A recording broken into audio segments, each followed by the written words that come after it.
105K Jams, hip hop and R&B hits. Yes, yes, yes. It's that time again for the artist takeover. And who we got in here today needs little to no introduction. Alexis Renee, what's happening? What's going on, BJ? I'm so glad to be here for real. Like, everything that's been going on this week, I'm like, man, I just got to come up at 105 and just do an interview because, the electricity in the city this week is kind of crazy. So I'm like, it would be dope to do an interview. So it's been right on time. Man, I've been trying to get Alexis for a cool minute. We had to try to make schedules line up, but she has so much dopeness. Man, for the people who do not know about you, tell the people who you are. Who is Alexis Renee? I'm an artist, a writer, a rapper. I've been, just doing music for a long time. But now it's just like, I've gotten to a point where it's like, a lot of the licensing. If my S's sound crazy, I got my retainer in. It ain't, I just want everybody to know I ain't perfected the talking with the retainer yet. But I just been licensing a lot of my music to television and to video games and movies and things like that. So my main thing is like just coming back, making sure I help other artists that want to do things like that, get their music, get the syncs and stuff on TV and stuff like that. So it's all about coming back home and sharing the knowledge that I've been gaining and try to help out for real.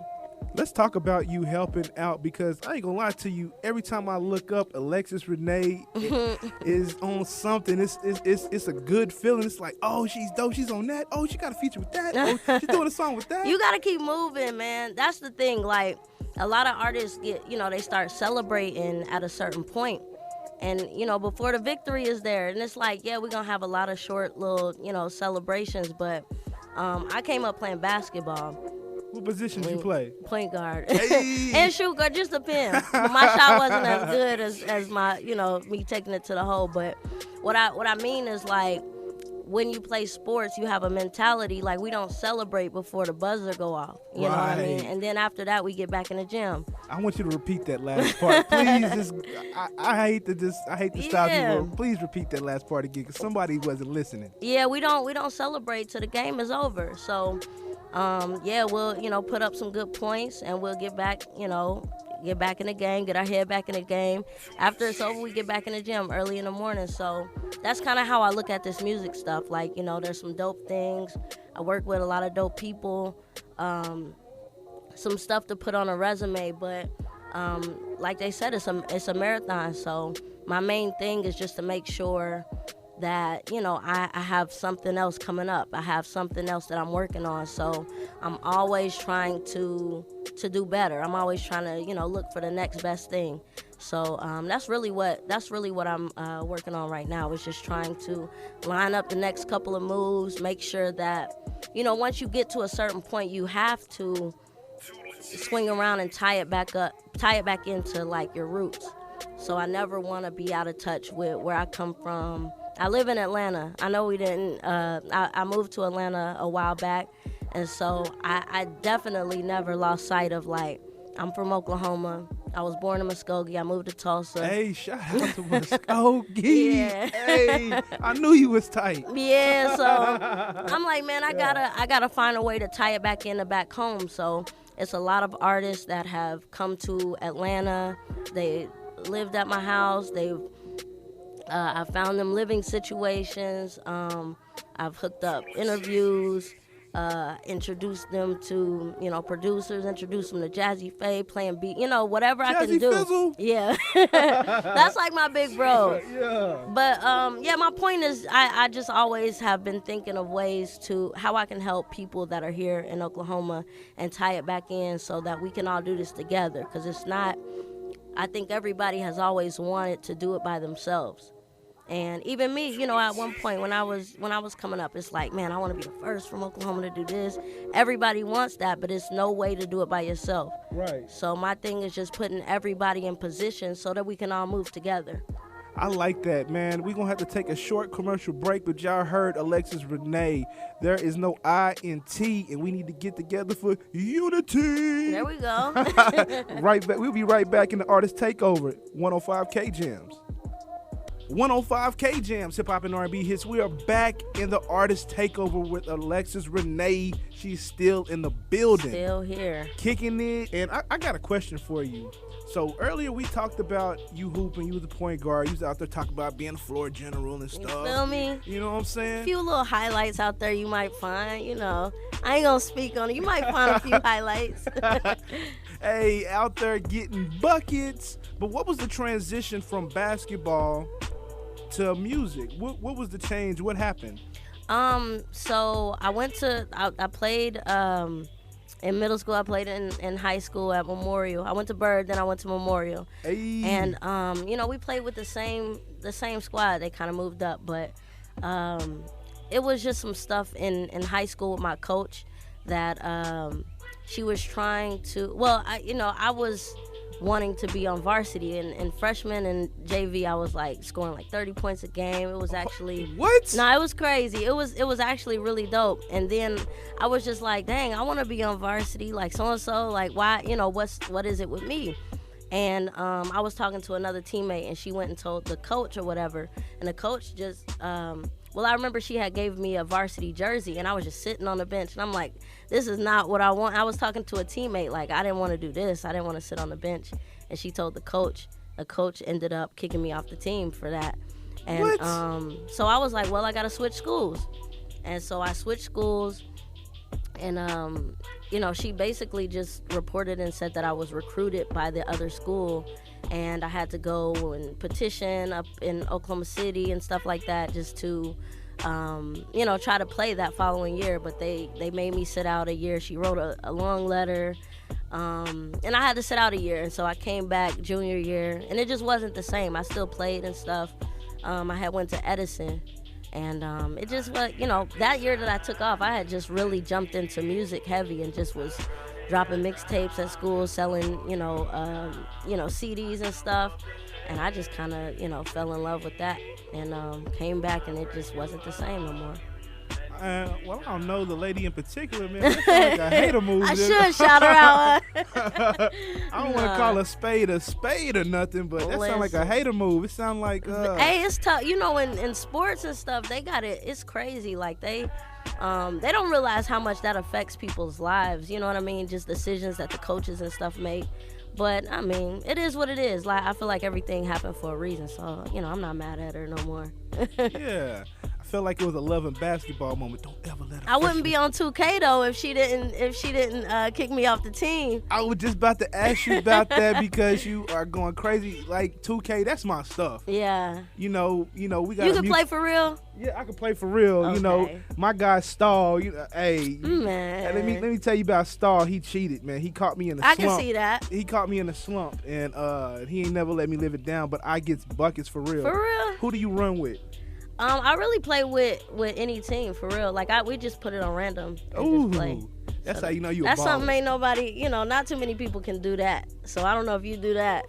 Yeah, I'm gonna put it on random.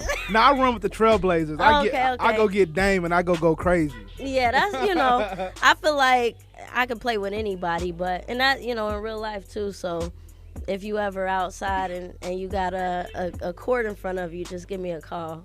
It's cracking then. Yeah. Hey, man.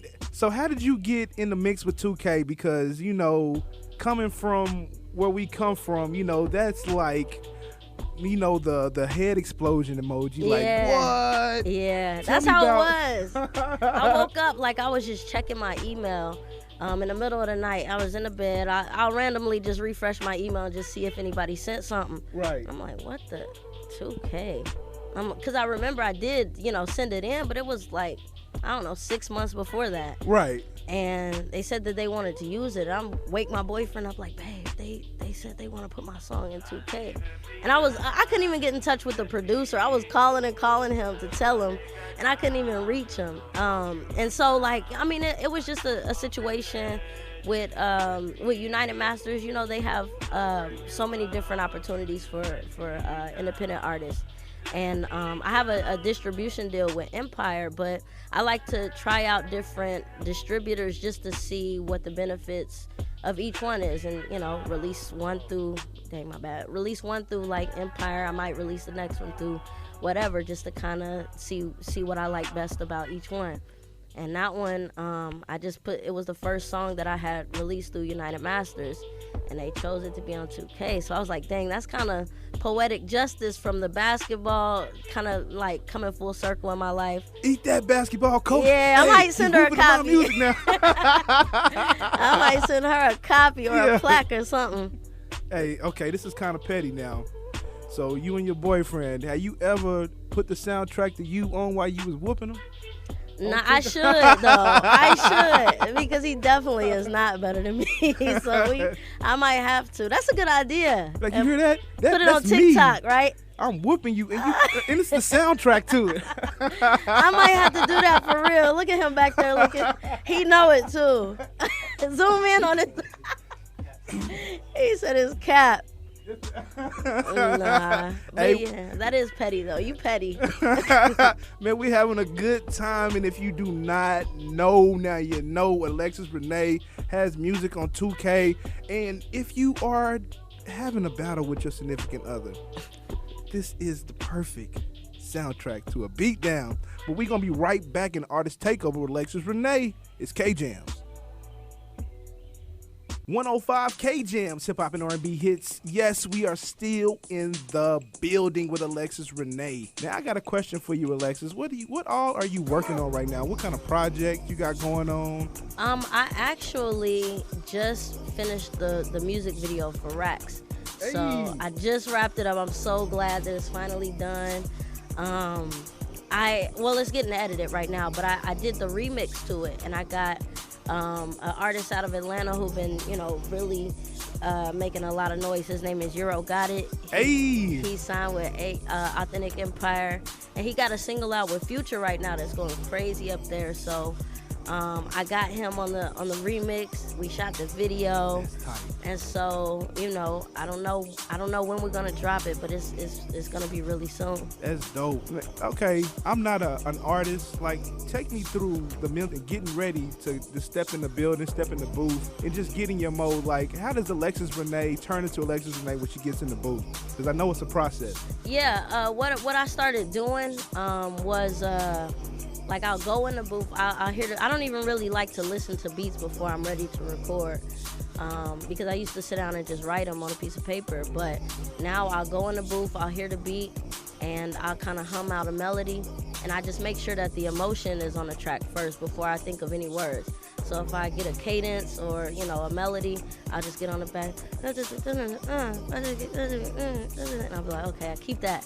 And so I'll go back and I'll just fill it in with words once it feel right. If you could bop to it with no words, right, all you got to do is find the words, and then you got a song. So once you get people like feeling the melody and the cadence, it's like, you don't have to, it'll speak to you. You'll find the words at that point. So that's what I do now, and I find it easier to make songs because it's weird when you write your lyrics and you try to fit them into a bar. Sometimes you might have too many words. And so I feel like you put the emotion and the melody out, and then you just go back and hear like, oh, that sounds like it's saying this. Yeah. And you find the emotion, then you find the words.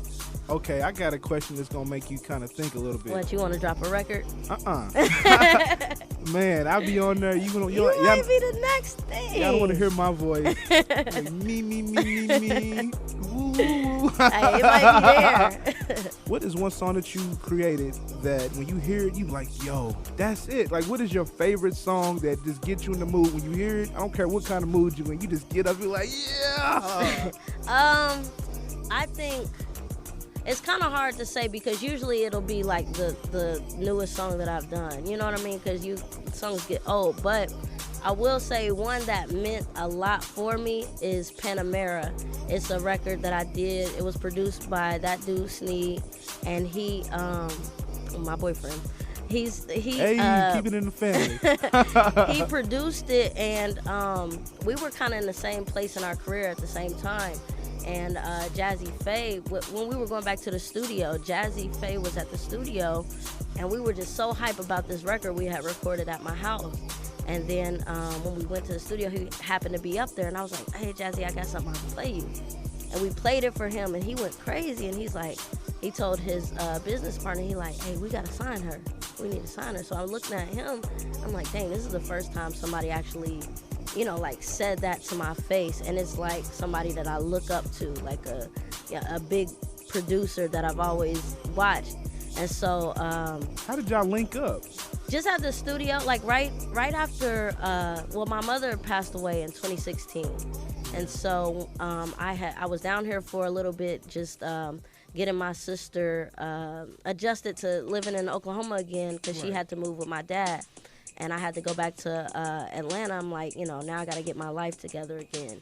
And so when I went out there, I'm like, I'm done with music. I'm about to just go back to school, do psychology, and just kind of leave it alone, because I feel like, it took a lot of time away from family. And then my friend just invited me to a studio session just to write for other artists. And he happened to be up there one day, and I just, I was like, well, shoot. I play him some music, and the first night I met him, we ended up writing a song together. So I went home, I'm listening to it, and I just cried in the shower, because I'm like, dang, it's a bittersweet moment, because my mom just passed like 2 months ago, and I wish I could tell her about this big, because I feel at a certain point they stop believing that it's gonna happen. Like, dang, she been doing this music thing for a while, like ain't nothing huge happened. So, but yeah, after that we just started working together a lot, and so, now hit him up. Hey, Jazzy, what's going on? He's like a real big brother to us. Yo, that's dope. Yeah, those stories don't really happen all the time like that. That's why it was kind of like, I got a lot of it documented. I want to drop like some type of documentary at some point. At any point when you painting yourself like, is this real? Man, we had an edible that day. It was bad. I was like, come on, snap out of this so you can pay attention to this. Everything was in 4K, huh? Man, I don't know which K it was in.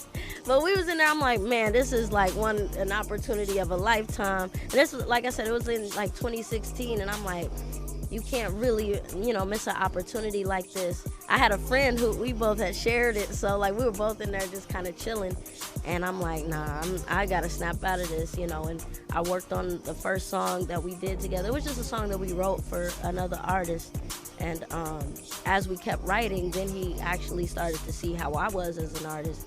He's like, yo, you gotta put this song out. Nobody can put this, when I played in Panamera, he's like, you can't just sell it to somebody. You gotta put it out. Nobody can do their voice like that. And I'm like, that's real. I gotta do it then. So, you know what I mean? That's all the motivation I needed. So after that, I kind of got back into artist mode, and I felt like it was a reason that happened, because I was giving up on the music thing.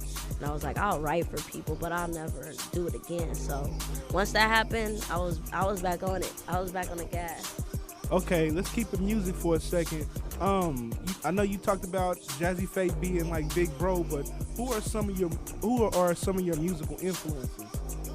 I will say, I speak on Jazzy Faye a lot because that was an important time in my life, but someone who has been very influential, very hands-on, very honest with me, his name is Chop Diesel.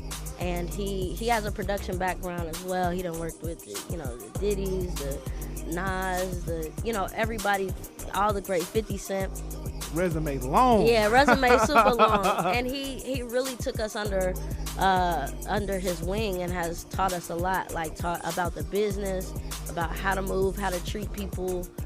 Because as artists, a lot of times we kind of get stuck in our own heads, and I would say, take for granted the people that are around us that believe in us and help us. You know what I mean? And kind of get caught up in our own ego and stuff, and don't really appreciate people that want to step in and do stuff for free for us. And it's like, yeah, people want to do things for free because they believe in you, but it's not like they just want to be around doing stuff for free forever. It's like they believe in you. They're trying to help you speed up the process, but they're not just trying to be around doing stuff for free forever. So whenever you get an opportunity to pay somebody that's been looking out for you, pay them, show them that you appreciate them, show them that you wasn't just trying to leech off of them and get whatever while you could. Okay, I need you to run that one right back. and Snee, it has always been somebody who has, never had a problem with letting somebody take the front seat and him taking the back seat when in most cases he deserved the front seat. And is very good at like taking in information from people and processing it. I haven't always been that good. I've always been like, I'm gonna do it my way, this is gonna work. But when you have a team around you that can help you balance that out, I think that means more. And I want everybody to move at the same pace, and it's not just one person in the lead and everybody behind them. I feel like everybody equal, and we all gonna, move together. That's how I feel about Tulsa. And remember what I was talking about, one person making it. I feel like we do better when we all connect with each other and work together. So that's why the whole Black Wall Street thing was so successful, man. It was beautiful to see. Man, I ain't gonna lie to you, man. Just being out there, man. Wasn't that dope? Oh my God. I ain't never seen Tulsa like that before. I ain't gonna lie, I shed a tear. You was crying? I wanted to cry, but I didn't want to mess up my lashes. So nah, but it was dope. I swear, like when I was walking down the street, I was like, man, there's so much love out here. I'm seeing people I went to middle school with. I'm seeing people I ain't seen since I was, 7.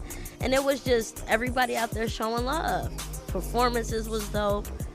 We gotta have more of that. I gotta come back. We gotta stop doing that once a year. Yeah, we gotta have it all the time, for real. We need to start having block parties and more community involved. And it was especially dope that we could all involve the children, the future, our legacy. Mm-hmm. But yeah, man, this is not over with. Alexis Renee is still in the building. And when we come back, Alexis Renee is gonna drop a jewel.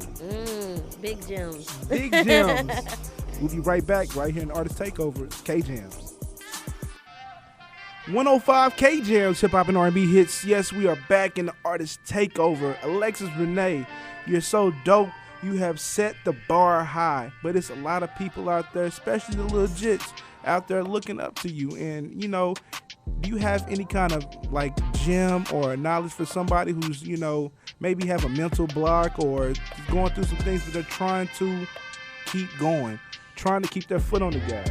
Yeah, excuse me. What I will say is, like what I found important, coming from like a small city. Like I said, I was born in Muskogee. I was raised in Tulsa. And I've always had like dreams of like going to a big city or, moving. I was going to move to New York at one point. And sometimes you just kind of run away from everything that just, to find other things. And what I found that's important is everything that was important in my life was tied to being back home. So you can go as far as you would like to, but some of the lessons that I learned from my grandma, from my mama, from, my aunties, were the things that really carried me throughout life. So I feel like as much as we want to go and, do a lot of other things, other places, it's important to come back home. It's important to put money back into your own community. It's important to represent DJs that from your hometown. It's important to get on the phone with people that you may not know if everything is good with, and just make sure, hey, is we good? Like, it's a lot of artists that may feel a certain way about other artists or DJs or whatever. If I ever felt that way, I would just get on the phone with them and like, hey, because everybody is reachable. If you do music out here, you can get in touch with whoever. Right. But I've always got it on the phone with people and, try to work out our differences because it's just better when we work together. So, and you can't really have beef back home. It's not really the smartest thing to have a lot of friction where your family lives, where your cousins is at, where your grandparents is at. So that need to be the place that you got the most peace. So anytime that I can reach out to somebody and try to smooth something over, for even if it doesn't involve me, then I try to. But yeah, it's important. Give back to your community, give back to the school you went to, the people who represented you. Show your little cousins how to do what it is that you do. Buy them some school clothes when you can before you throw it in the club. Mm-hmm. You know what I mean? Stuff like that. Yeah. That's what's important to me. That's dope. Hey, y'all better listen. I'm going to have to put this interview up. Yeah, you're going to have to clip that up.